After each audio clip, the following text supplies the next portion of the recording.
Israel के ऊपर आतंकवादी संगठन जो स्वतंत्र आतंकवादी संगठन है हमास के द्वारा 5000 रॉकेट दागे गए। निर्दोष लोगों की वहां पर हत्याएं हुई।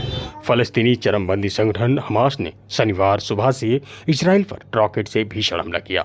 हमले में इजराइल का दक्षिणी क्षेत्र सबसे अधिक प्रभावित हुआ, जहां बड़े पैमाने पर भारतीय और भारतीय मूल के लोग रहते हैं। कुछ स्थानीय खबरों के मुताबिक भारतीय मूल के लोगों के अपहरण और मौत की भी खबर सामने आ रही है। इजराइल में इमरजेंसी के हालात हैं, साथ ही भारतीय समुदाय खुद को सुरक्षित रखने की कोशिश कर रहा है। इजराइल में भारतीय मूल के तकरीबन 95,000 यहूदी और 18,000 भारतीय नागरिक रहते हैं। इनमें ज़्यादातर लोग उन इलाके में रहते हैं जहां मौजूदा समय में चल रही लड़ाई का गहरा असर पड़ा है। हमास के हमले में इजराइल में 600 से अधिक लोग मारे गए हैं और 2000 से ज़्यादा लोगों का इलाज चल रहा है।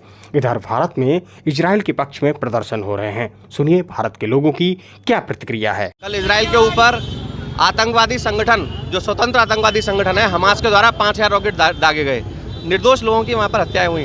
केवल इजराइल नहीं, आज पूरा विश्व जो इस्लामिक जिहाद है उससे त्रस्त है। भारत में भी आप देख रहे हैं इस्लामिक जिहाद की जो गतिविधियां हैं वो रुकने का नाम नहीं ले रही हैं। सबसे ज़्यादा हमारे लिए खुशी की बात यह है कि घटना होते ही हमारे देश के यशस्वी तेजस्वी प्रधानमंत्री आदरणीय मोदी जी ने इजराइल का समर्थन किया।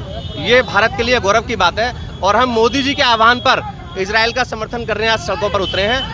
हमारी अगर इस पूरे विश्व में शांति चाहिए तो इस्लामिक जिहाद को ख़त्म करना ही होगा। जब तक ये जिहाद और इससे पनपने वाले कीड़े, मैं तो कीड़े ही कहूँगा, जिंदा रहेंगे तब तक मुझे नहीं लगता कि विश्व में कोई शांति से रह पाएगा। क्या मानेंगे जिस तरह से वीडियो वायरल हो रही है, जिस तरह से देखा जा रहा है कि दंगा करके? देखिए, सबसे आप देखिए, युद्ध होता है उसमें सैनिक लड़ते हैं दोनों तरफ के।